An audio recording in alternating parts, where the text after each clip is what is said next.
Hello everyone, and welcome to part 2 of this video.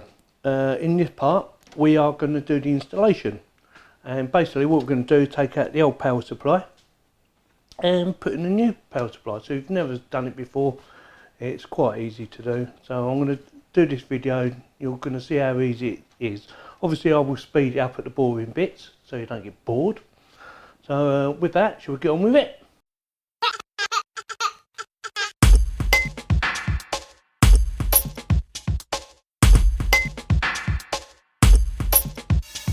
So first things first, we'll take the covers off.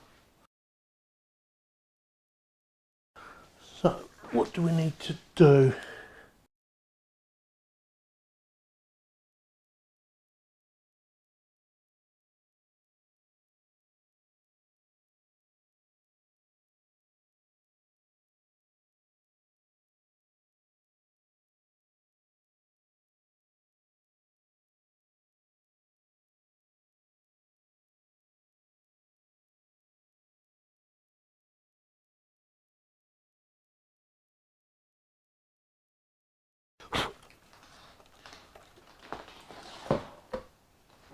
Basically, we're going to hopefully do away at least 50%, if not more, of all this and use this, and probably only need about, I reckon, four cables instead of all that. So we'll see anyway. There we go. So, that's it. So there's no point in me putting that in straight away because I've got to sort out the wiring, what wires I need. I'm pretty sure it will go in. So yeah, no problems. So CPU one.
Well, was it worth it? Well, I haven't got all them leads plugged into it now, so yeah, to me it is worth it, because that would have caused me even more of a headache having all them plugged in as well, trying to move it out.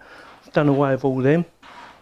Obviously they're better cables anyway, because you've got no bare cables coming through like that.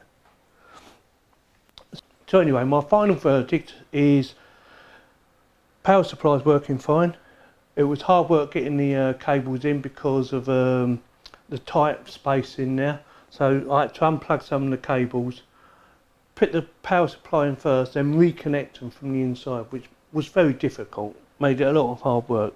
But I still like the case. I like the RGB lighting on top as well, because I did the two fans, which is in one of my other videos.